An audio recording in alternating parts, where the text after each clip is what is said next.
गौरी कवि और कालू कौवा भोजन की तलाश में यहाँ वहाँ भटक रहे थे। आखिरकार वो थक हार कर एक पेड़ की टहनी पर बैठ जाते हैं। कालू, मैं थक गई हूँ, अब मुझसे उड़ा नहीं जाता। भूख के मारे नहीं, उड़ उड़ कर मर जाऊंगी। अब मैं वापस घर जा रही हूँ।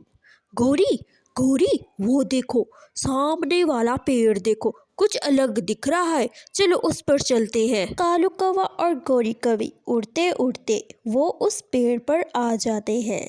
गौरी, मुझे इस पेड़ में कुछ गड़बड़ लग रही है, कुछ तो है इस पेड़ में। कालू कौवा बड़े गौर से उस पेड़ को देख रहा होता है, तो उसे एक पत्ते के नीचे चमकती हुई कोई चीज मिलती है।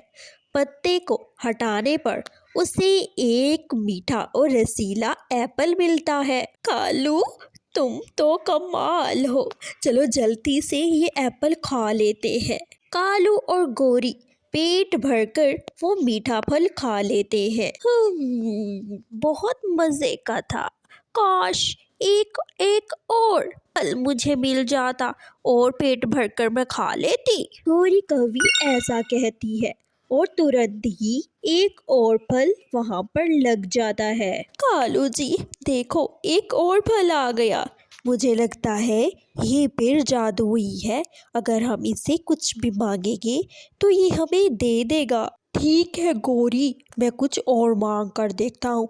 पेड़ पेड़, मुझे खिचड़ी दे दो। काश मुझे खिचड़ी मिल जाए तो मैं पेट भरकर खिचड़ी खा सकूं। ये क्या गौरी, पेड़ ने तो खिचड़ी हमें दी ही नहीं। कालू, ये पेड़ तो सिर्फ हमें फल ही दे सकता है, चलो अब इससे हम फल ही मांगते हैं। पेड़ पेड़, मुझे जल्दी से 2 टोकरी एप्पल की दे दो। मेरा बेटा घर भूखा है। मैं गरीब पंछियों को एप्पल दूंगी, वो खाएंगे तो आपका शुक्रिया करेंगे। पेड़ में से 2 टोकरियां बाहर आती है और 2 टोकरियों को देखकर गौरी और कालू कौवा बहुत ही खुश हो जाते हैं।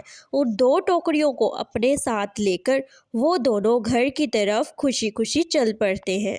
मम्मा, ये क्या है, इतने सादे एप्पल? मैं तो एप्पल खाऊंगा। जग्गू एक एप्पल बैठा खाता है। मम्मा, ये क्या, आप आम भी तो ले आती अपने साथ, मुझे आम खाने का बड़ा दिल कर रहा था। फिर जग्गू वो फल खाने लगता है। जग्गू को खाते खाते कुछ अजीब महसूस होता है। मम्मा, मम्मा, ये फल कैसा है? मैंने खाया तो मुझे आम आम का जायका आ रहा है। गौरी, मेरे पास एक तरकीब है। कल हम सुबह फिर दोबारा चलेंगे, उसी पेड़ को कहेंगे कि हमें और फल दे दो।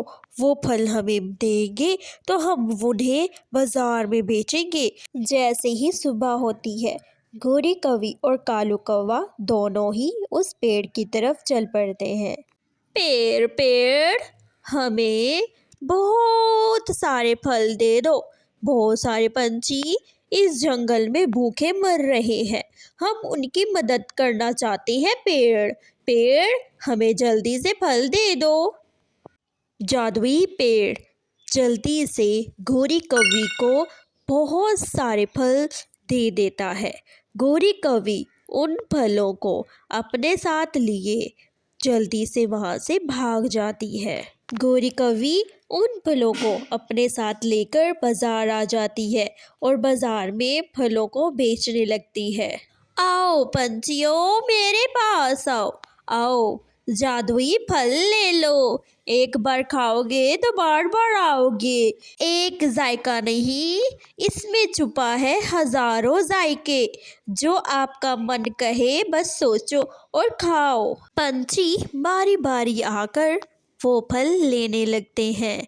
ऐसे ही वो सारे फल बिक जाते हैं। तोता मिठू, मुझे इन फलों में कुछ गड़बड़ लग रही है।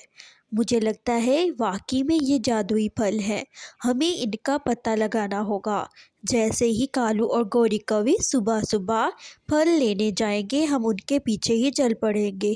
तो दोस्तों, अगर आपको भी पता लगाना है कि नेक्स्ट एपिसोड में रानो चिड़िया को जादुई फल का पता लगता है या नहीं, तो इसको देखने के लिए हमारे चैनल को जल्दी से सब्सक्राइब कर दें और नेक्स्ट एपिसोड का आने का इंतज़ार करें। धन्यवाद।